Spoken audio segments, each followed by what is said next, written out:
Assalamualaikum warahmatullahi wabarakatuh. Hai guys. Kami dari kelompok 3 akan mereview jurnal yang berjudul Ketidakteraturan Menstruasi dan Muskuloskeletal Cedera pada Atlet Sekolah Menengah Atas Perempuan atau Judul dari jurnal ini adalah Menstrual Irregularity and Musculoskeletal Injury in Female High School Athletics. Jurnal ini diterbitkan oleh Journal of Athletic Training.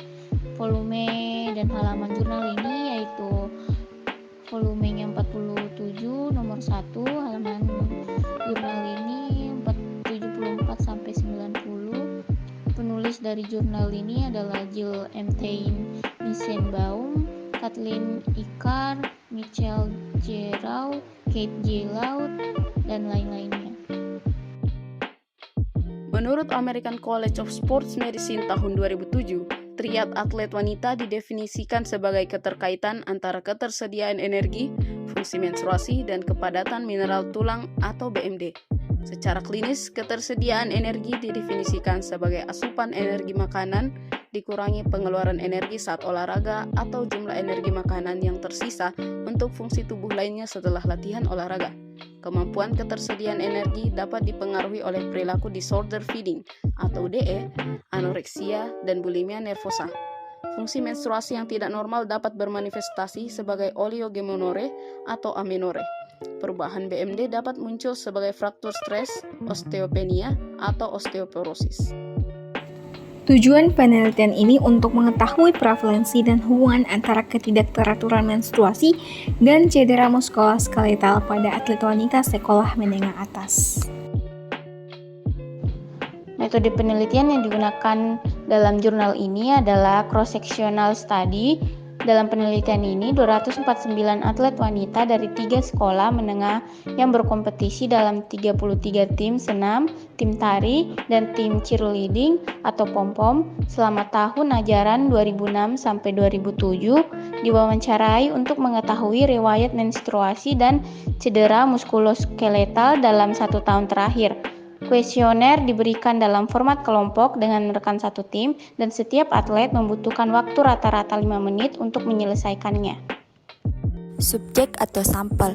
Sampel terdiri dari 249 atlet wanita dari 3 sekolah menengah atas yang berkompetensi dalam 33 tim olahraga interkolastik, tim olahraga yang disponsori sekolah, tim dansa, dan tim pemandu sorak atau pemandu sorak selama tahun ajaran 2006 sampai 2007. Setiap atlet tetap berada dalam daftar pemain sepanjang musim.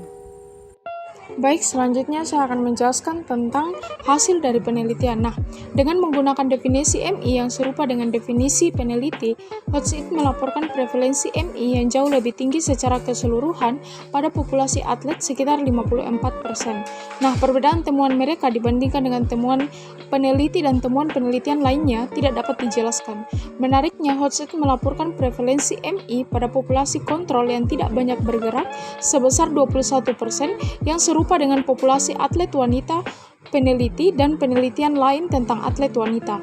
Nah, Hodges menyatakan bahwa prevalensi MI yang tinggi pada kontrol yang tidak banyak bergerak mungkin terkait dengan tingginya frekuensi ketersediaan energi yang rendah yang diamati pada populasi tersebut dalam penelitian mereka. Nah, selanjutnya estimasi prevalensi peneliti untuk MI sebesar 19,7% yang serupa dengan temuan sebelumnya, menunjukkan bahwa MI mungkin merupakan masalah medis di kalangan atlet sekolah menengah, namun laporan yang berkaitan dengan prevalensi MI pada populasi remaja harus ditafsirkan dengan hati-hati. Meskipun MI segera setelah menarche adalah hal yang umum terjadi, hampir 90% perempuan memiliki siklus menstruasi yang normal dalam waktu 2 tahun setelah menarche. Keyakinan peneliti terhadap estimasi MI yang melaporkan cukup tinggi karena 63,5% dari partisipan peneliti berusia 2 tahun atau lebih setelah menarche, di mana pada saat itu fluktuasi normal yang biasa terjadi setelah menarche biasanya sudah tidak ada lagi. Kelebihan dari jurnal ini yaitu yang pertama, relevansi topik. Jurnal ini membahas isu penting mengenai ketidakteraturan menstruasi dan cedera muskuloskeletal pada atlet wanita yang merupakan topik relevan yang penting dalam dunia olahraga. 2. Metode penelitian. Studi dilakukan dengan menggunakan data dari 249 atlet wanita, menunjukkan pendekatan yang kuat dalam analisis data dan generalisasi hasil. Yang ketiga, kesimpulan yang jelas. Jurnal ini memberikan kesimpulan yang jelas dan ringkas mengenai temuan studi, termasuk hubungan antara ketidakteraturan menstruasi dan cedera pada atlet sekolah menengah atas. Keempat, referensi yang kuat.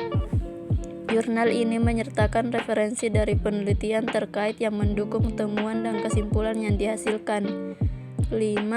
Implikasi praktis. Studi ini memberikan saran untuk penelitian selanjutnya dan implikasi praktis seperti meneliti hubungan antara status menstruasi dan hari yang terlewatkan dari partisipasi olahraga.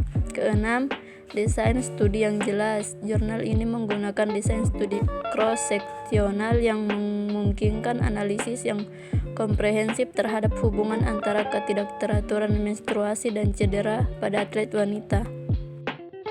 Kekurangan dari jurnal ini sebagai berikut. 1. Keterbatasan sampel. Sampel yang digunakan dalam penelitian ini hanya 249 atlet wanita dari 3 sekolah menengah atas, yang mungkin tidak representatif secara luas untuk populasi atlet sekolah menengah atas secara keseluruhan. 2. Keterbatasan definisi cedera.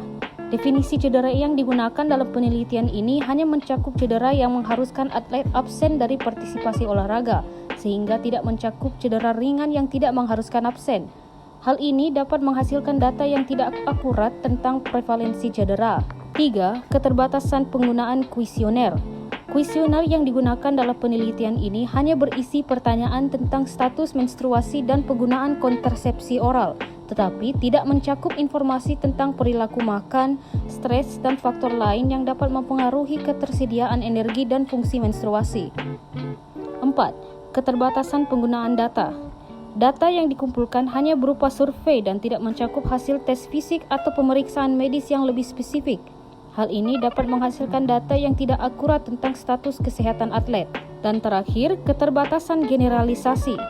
Penelitian ini hanya dilakukan pada atlet sekolah menengah atas di wilayah Madison, Wisconsin, sehingga hasilnya tidak dapat digeneralisasi secara luas untuk populasi atlet sekolah menengah atas lainnya. Kesimpulannya yaitu penelitian ini menunjukkan bahwa ketidakteraturan menstruasi adalah masalah yang umum di kalangan atlet sekolah menengah dan mungkin terkait dengan cedera muskuloskeletal. Hasil ini menyoroti pentingnya pemantauan kesehatan menstruasi dan cedera pada atlet wanita untuk memastikan kesejahteraan dan performa optimal mereka.